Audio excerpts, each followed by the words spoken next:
No, it's a rapid recall because practically all concerning the modeling is in the Bernoulli work.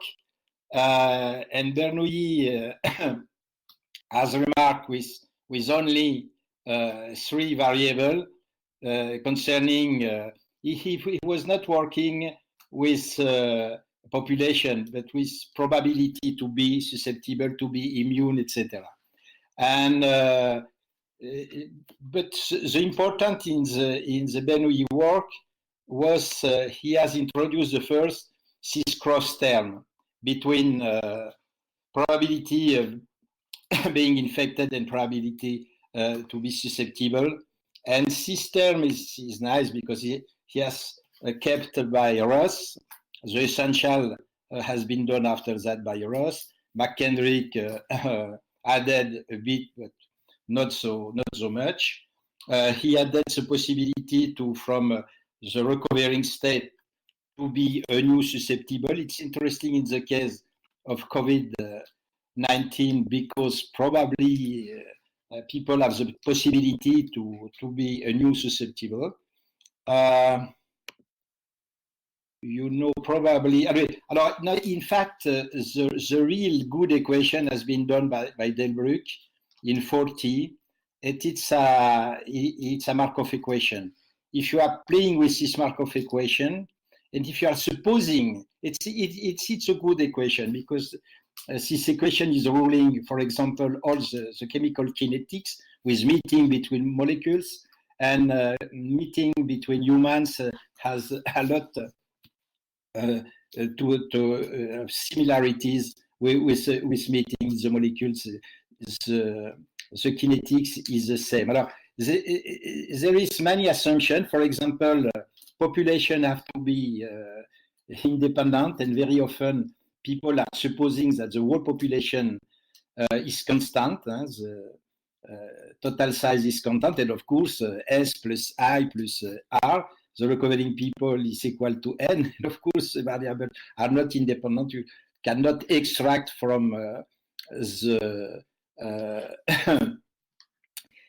SI term, the expectation of the SI term is not, strictly speaking, the expectation of S times expectation of I. There is some problems, etc. Alors, this Markov process is very interesting too, especially in the endemic state, because in this state the R0 is playing no any role, and but parameters like the Kolmogorov-Sinai entropy of the Markov process is very interesting to quantify the stability of the endemic. It's possible to not to calculate exactly, but to estimate this entropy. Alors, it's interesting to notice that there is, alors bon, the Bernoulli, you can practically convert directly in a Sears model. You know this equation, the corresponding equation. They are simple.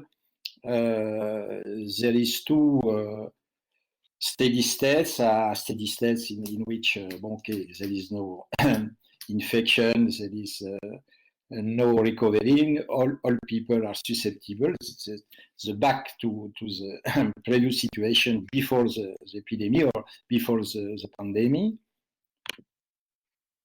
There is at the start of the dynamics, we can consider that the dynamics of infectious people is like an exponential dynamics in which if the size of susceptible is not those changing, we can extract from the time constant of the exponential, we can extract this famous R0 equal to the average number of secondary cases arising from an average primary case in the susceptible population. But it's nice at the start of the epidemic, but of course, after sometimes it's impossible to extract the R0 from by looking at the dynamics.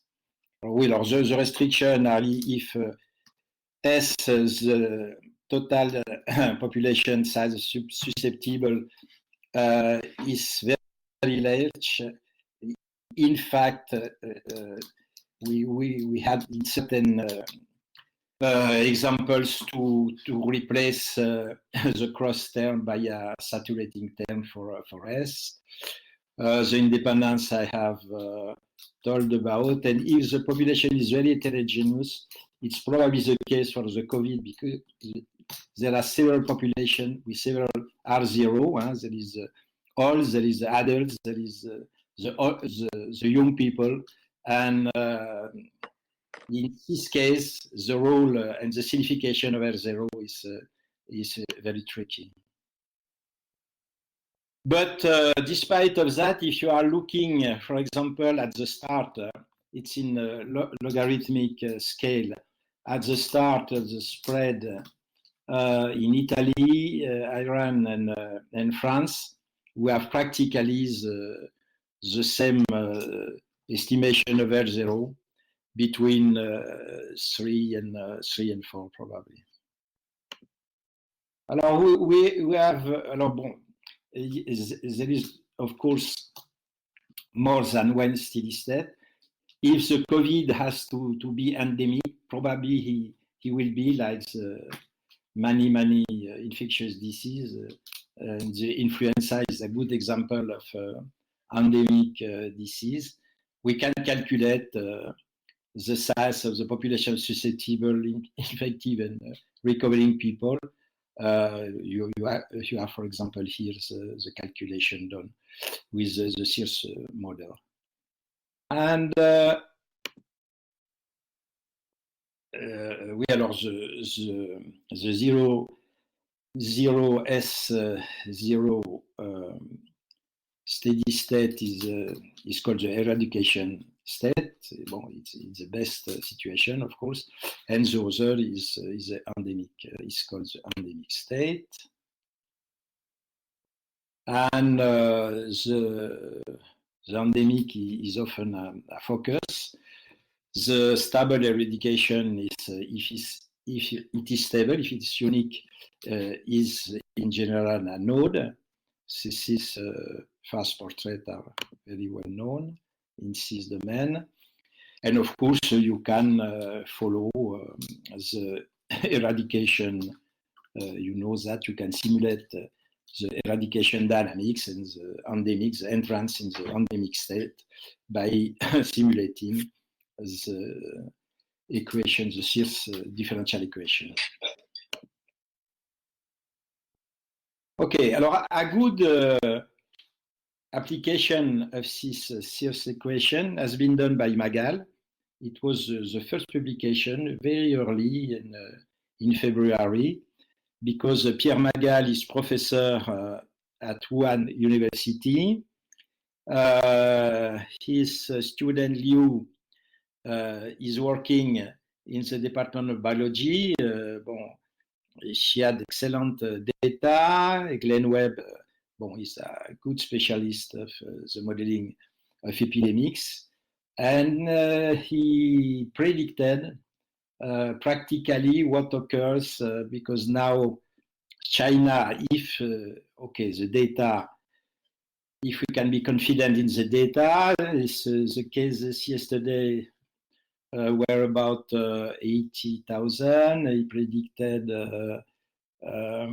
here, no, it's, I am sorry. He had a problem of, I think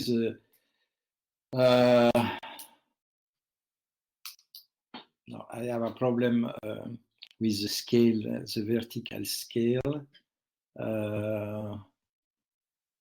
But bon, the form of the curve are nice, but that doesn't correspond strictly to what occurs in, I don't remember if it was only for the region of Wuhan or the city of Wuhan. but you can check in this paper because the papers appeared 2 months ago in biology, and you have the reference on the bottom. Alors, in France, we have a problem of dependence of the spread on various parameters. Geoclimatic, for example, the temperature. You see on the left the mean temperature of the different departments in France, and on the right you see the déconfinement map. That is, it's based on the occurrence of cases of COVID in France, and the gradient is the same. And of course, that inspired us for studying the relationships in the French regions between temperature and the occurrence of new cases, between the 4th of March and the 25th of March. And the correlation, the Pearson correlation coefficient is significative, except when day, the 10th, you have an anti-correlation between the temperature and the occurrence of cases. It's not new. It has been observed for practically all coronaviruses. It has been observed for influenza, for many viral diseases in the past.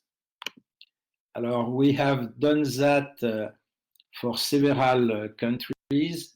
Here I have 6 countries in which we have done what is an ARIMA model. It's a model you are regressing the new cases on the at a day, for example, the day T, on the new cases at days T-1, etc.,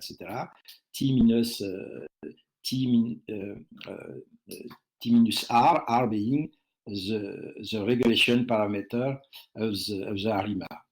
And here the regression was practically always the residual, that is, you have the regression plus a noise, so you are calculating the standard deviation of the noise, and the best prediction is done for the smallest. In general, you have a diminishing of C standard deviation. The standard deviation is increasing, and here the best prediction was the best dependency of the new case on the previous cases was 6. Alors 6, it's interesting that corresponds, if you are looking at the picture on the left, to the period in which it's in blood, in urine, etc. It's not in the vesicles emitted by the patient, but in the blood. The 6 days, important 6 days, are probably the 6 days after the first symptoms.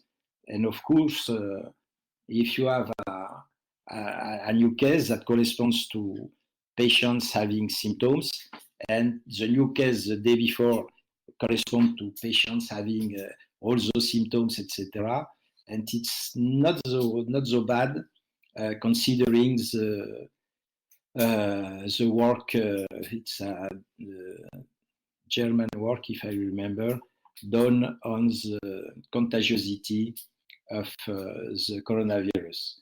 Alors, if you are looking to if you are regressing for six countries, parameters linked to the slope of the autoregression function, and the slope at the beginning of the autoregression curve, but in fact you have an excellent